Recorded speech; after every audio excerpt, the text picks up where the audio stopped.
안녕. 오늘도 재미있는 성경 이야기 들려줄게. 1권 2편 11째 이야기. 하늘로 올라간 사람. 여러분이 만일 그들의 나이대로 줄을 그었다면 다른 사람들보다 훨씬 짧은 줄을 하나 발견했을 거예요. 그것이 바로 에녹의 줄이랍니다. 그의 아버지는 962년을 살았고 그의 아들은 969년을 살았는데 그는 겨우 365년을 살았을 뿐이에요. 왜 그랬을까요? 병이 들어서 일찍 죽은 것이었을까요? 아니에요. 결코 일찍 죽어서 그런 것이 아니었어요. 이것이 에녹에 대한 놀라운 이야기예요. 성경은 하나님이 그를 데려가셨다고 말했어요. 그것은 하나님께서 죽음을 맛보이지 않으시고 하늘로 데려가셨다는 말씀이에요. 와, 이건 정말 깊이 생각해 볼 만한 일이에요. 하나님께서 아무에게도 이렇게 하신 적이 없었거든요. 우리가 아는 이 세상 역사 가운데 이렇게 죽음을 맛보지 않고 하늘로 올리운 사람은 에녹과 엘리야 두 사람밖에 없었어요. 하나님께서는 왜 에녹을 데리고 가셨나요? 거기엔 정말 그럴 만한 이유가 있었어요. 하나님께서 그때 살았던 다른 모든 사람들보다 그를 더 사랑하신 데는 분명히 어떤 까닭이 있었어요. 그렇지만 하나님께서는 그분의 가장 훌륭한 피조물이었던 아담도 그렇게 사랑하셨잖아요. 하고 여러분이 말할지도 모르겠어요. 그래요. 그러나 하나님께서는 아담에게 말씀하셨던 대로 930년을 살고 난 후에 죽음을 맛보게 하셨어요. 셋은 어때요? 그도 역시 특별한 사랑을 받지 않았나요? 그래요. 하지만 하나님께서는 셋에게도 역시 912년을 살고 난 후에 죽음을 맛보게 하셨어요. 다른 사람들도 모두 마찬가지였어요. 하나님께서 그들을 사랑하셨지만 죽음을 맛보도록 하셨어요. 그런데 에녹은 달랐어요. 하나님께서는 에녹을 어찌나 사랑하셨는지 죽도록 그냥 두실 수가 없으셨어요. 그래서 그분께서는 그를 영원히 자신과 함께 살게 하기 위해 데리고 가셨어요. 왜 그랬을까요? 성경에는 비록 많은 기록이 없지만 우리가 깨달을 수 있을 만큼 다음과 같은 기록이 있어요.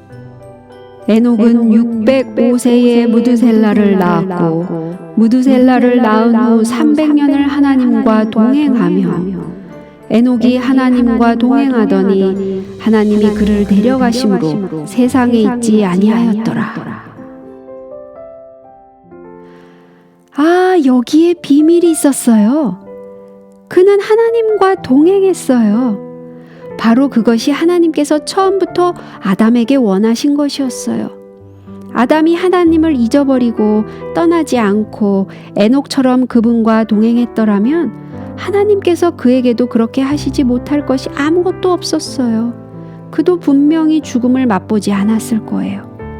셋도 에노스도 게난과 다른 모든 사람들도 마찬가지였어요. 하나님께서는 그들이 모두 그분과 동행하기를 원하셨지만 그들은 아무도 하늘로 올리우지 못했어요. 에녹만이 하늘로 갔어요. 그는 다른 사람들과 달랐어요. 그는 온 마음을 다하여 하나님을 사랑했어요. 그는 하나님을 섬기며 그분의 뜻을 행하겠다는 오직 한 가지 목적을 가지고 살았어요. 그는 모든 말과 행동으로 하나님을 기쁘게 해드리려고 애쓰면서 종일토록 하나님에 대하여 생각했어요.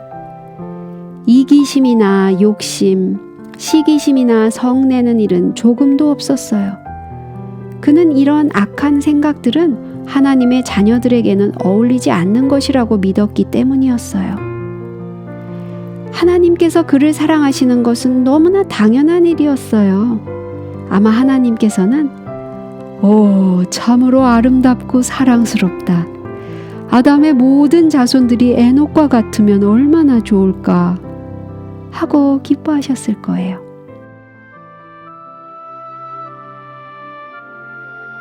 에녹은 300년을 하나님과 동행했어요. 그것은 정말 오랜 세월이었어요. 그러나 하나님께서는 매일 매순간 그를 지켜보시면서 그를 시험하셨어요. 그를 보면 볼수록 하나님께서는 더욱 에녹을 사랑하셨어요. 에녹은 날마다 달마다 하나님과 동행하다가 마침내 하늘까지 동행한 거예요. 에녹은 어떻게 이렇게 살 수 있었을까요? 아마도 그것은 그가 아담과 함께 나눈 이야기 때문이었을 거예요. 왜냐하면 아담은 에녹의 때까지도 살고 있었거든요.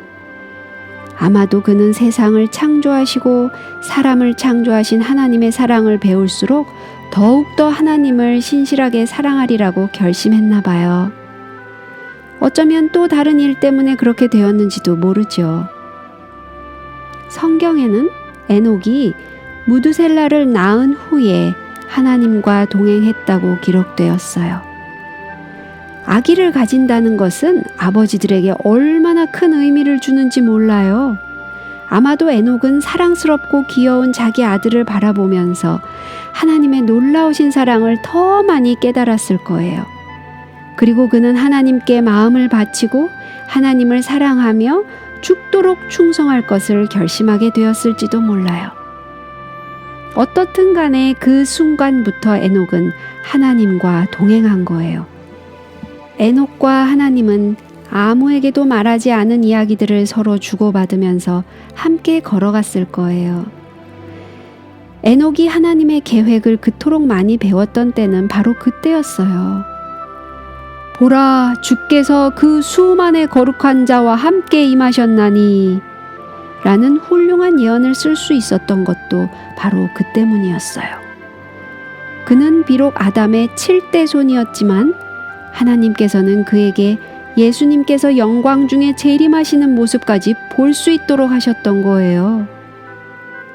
이렇게 300년 동안 동행한 후에 하나님께서는 그를 데리고 가셨어요. 신약 성경에는 에녹은 죽음을 보지 않고 옮기웠으니 저는 옮기우기 전에 하나님을 기쁘시게 하는 자라 하는 증거를 받았느니라 고 기록되었어요. 와, 이게 얼마나 아름다운 기록이에요? 여러분도 하나님을 기쁘시게 하는 자라는 기록을 남기고 싶지 않아요? 여러분도 날마다 하나님을 기쁘시게 하려고 노력하고 싶지 않아요? 하나님과 동행하며 그분을 기쁘게 해드리기 위해 모든 말과 행동을 조심하는 것은 참으로 아름다운 일이에요. 만일 우리가 그렇게 한다면 아마 우리도 언젠가는 에녹처럼 하늘로 곧장 걸어갈 수 있을 거예요. 오늘 이야기는 여기까지야. 다음에 또 재미있는 성경 이야기 들려줄게. 안녕.